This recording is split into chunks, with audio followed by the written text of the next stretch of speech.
कहानी उत्तर प्रदेश की।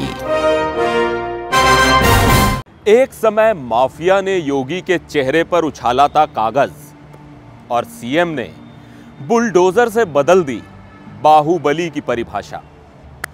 नमस्कार, मैं सिद्धार्थ एक बार फिर हाजिर हूं लेकर कहानी उत्तर प्रदेश की। आज बात करेंगे उत्तर प्रदेश के मुख्यमंत्री योगी आदित्यनाथ की। आज यूपी में जब कहीं माफिया और उसके साम्राज्य की चर्चा होती है तो बुलडोजर का जिक्र जरूर होता है। 4.5 साल के कार्यकाल में सीएम योगी ने एक ऐसे मुख्यमंत्री की छवि गढ़ी है जो प्रदेश में माफिया के खिलाफ एक्शन लेने में तनिक भी नहीं हिचकता। वो भले ही राजधानी लखनऊ में शान से तनकर खड़ी कोठी ही क्यों ना हो, कुर्की की खबरें, बुलडोजर से तोड़ी जा रही इमारतों की तस्वीरें मीडिया में सुर्खियां बनती रही हैं। गोरखपुर, आजमगढ़, मऊ, प्रयागराज हो या लखनऊ, योगी का बुलडोजर चारों तरफ दौड़ रहा है। योगी का माफियाओं से 36 का आंकड़ा है और यह कहना कोई अतिशयोक्ति नहीं होगी। मठ छोड़कर उनके सियासत में आने की वजह भी माफिया ही थे। योगी खुद बताते हैं कि एक बार अवैध कब्जा कर रहे एक माफिया ने उनके चेहरे पर कागज उछाल दिया था और ऐसी कई घटनाएं देखने को मिली जब माफिया जबरन कब्जा कर लेता था। योगी ने मन बना लिया कि वो माफियाओं का सफाया करने के लिए राजनीति में कदम रखेंगे।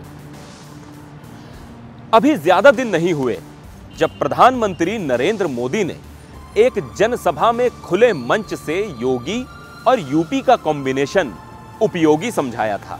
पीएम ने पहले की सरकारों में खस्ता हाल कानून व्यवस्था का जिक्र करते हुए योगी की तारीफ की थी। उन्होंने कहा, पहले सूरज डूबता था तो कट्टा लहराने वाले सड़कों पर आ धमकते थे। ये कट्टा चला गया, घर और जमीन पर कब्जा हो जाता था। कब कहां दंगा आगजनी हो जाए कोई नहीं कह सकता था।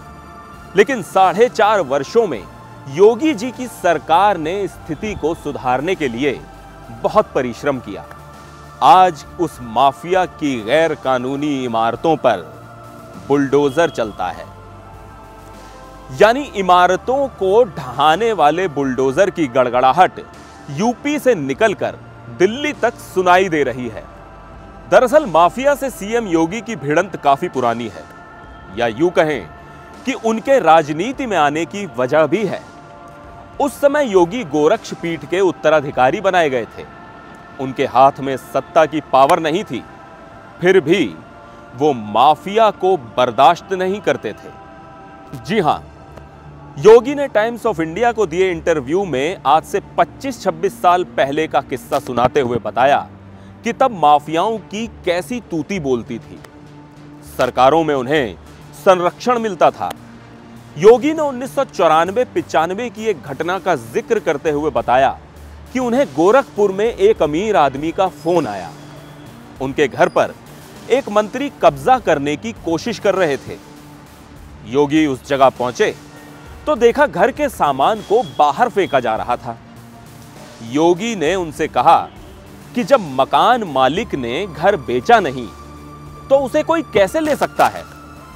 लोगों की भीड़ सब देख रही थी लेकिन कोई कुछ बोल नहीं रहा था। योगी को देख माफिया ने उनके चेहरे की तरफ कुछ पेपर उछाल दिए। होना क्या था, योगी गुस्से में आ गए। योगी ने भीड़ से कहा कि इसे पीट दो। यह घटना बताती है कि योगी के मन में आज भी क्या चल रहा है। आज जब सीएम के तौर पर उन्हें 4.5 साल बीत चुके हैं, उन्होंने स्पष्ट ऐलान किया है कि माफिया के खिलाफ सरकार का बुलडोजर चलता रहेगा। उन्होंने विपक्षी दलों पर निशाना साधकर आरोप लगाते हुए कहा, माफिया के खिलाफ कार्रवाई पर सबसे अधिक पीड़ा सपा, कांग्रेस और बसपा को होती है, क्योंकि यही लोग माफिया के सरपरस्त थे और आज इन्हीं पार्टियों में माफिया और अपराधी ठिकाना तलाश रहे हैं। अतीक अहमद और मुख्तार अंसारी पर एक्शन होने लगे तो सियासी गलियारों से उड़कर विपक्ष कहने लगा कि सरकार का एक्शन भी सिलेक्टिव है। इस पर योगी कहते हैं कि माफिया तो माफिया होता है, उसे किसी जाति, समुदाय या धर्म से नहीं जोड़ना चाहिए। माफिया समाज का दुश्मन है और ये कोरोना वायरस से भी खतरनाक होता है। ये योगी ही हैं जो खुलेआम कहते हैं कि पहले पूर्वांचल माफिया और मच्छर के लिए जाना जाता था। आज पूर्वांचल की पहचान विकास कार्यों से हो रही है। अब कोई माफियागिरी या कब्जा करेगा तो बर्बाद हो जाएगा। लेकिन माफियाओं की संपत्ति पर बुलडोजर क्यों?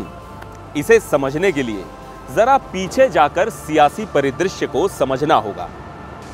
आज से 5-7 साल पहले यूपी बिहार में बाहुबली की चर्चा खूब होती थी। वो नेता भी बनते थे, पर उनका काम माफिया का हुआ करता था। चारों तरफ बंदूकों से घिरे ऐसे नेताजी जनता का कितना हित कर पाते थे सब जानते हैं, लेकिन इनका काला कारोबार खूब फलता फूलता था। अब सीएम योगी ने बुलडोजर के जरिए उस छवि को मिटाने की कोशिश की है जो माफिया और आम जनता में भी घर कर चुकी थी कि फला बहुत बाहुबली है। अब योगी की नजर में बाहुबली सरकार का बुलडोजर है जो हर उस अवैध निर्माण को गिराने की ताकत रखता है जो तथाकथित बाहुबली रह चुके लोगों से जुड़ा हो। इसका दूसरा सुखद पहलू यह है कि इन माफिया से छुड़ाई गई जमीन पर गरीबों के आशियाने खड़े होने लगे हैं। जी हां, माफिया और पूर्व सांसद अतीक अहमद से खाली कराई गई जमीन पर घर बन रहे हैं। योगी सरकार की ओर से माफियाओं पर लगाम लगाने के लिए धड़ाधड़ एक्शन हुए। 12,000 से अधिक मुकदमे दर्ज किए गए।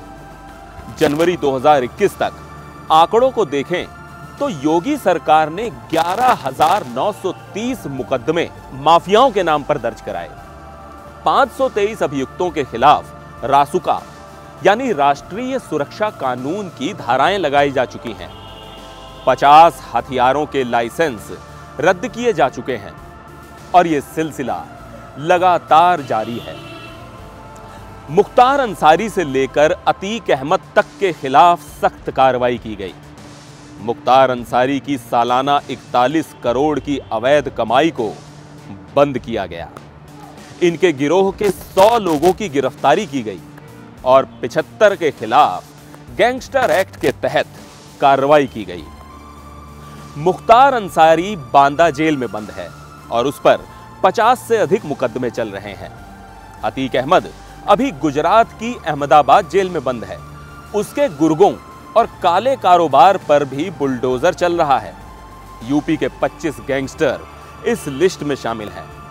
गाजीपुर के मुख्तार अंसारी और प्रयागराज के अतीक अहमद के अलावा वाराणसी के ब्रजेश कुमार सिंह उर्फ अरुण कुमार सिंह, लखनऊ के ओम प्रकाश उर्फ बबलू श्रीवास्तव, बिजनौर के मुनीर, अंबेडकर नगर के खान मुबारक, गाजियाबाद के अमित कसाना, शामली के आकाश जाट, मेरठ के उधम सिंह और योगेश भदौड़ा, बागपत का अजीत उर्फ हप्पू, मुजफ्फरनगर का सुशील उर्फ मूंछ और संजीव माहेश्वरी उर्फ जीवा, गौतम बुद्ध नगर का सुंदर भाटी उर्फ नेताजी और अनिल भाटी की संपत्ति पर भी बुलडोजर चल चुका है। आज की ये कहानी हमारे सहयोगी अनुराग मिश्र ने खास तौर पर आपके लिए लिखी है। कहानी अगर पसंद आई हो तो लाइक, कमेंट और शेयर करना मत भूलिएगा। फिर लौटूंगा लेकर एक और कहानी उत्तर प्रदेश की। फिलहाल मुझे दीजिए इजाजत। नमस्कार।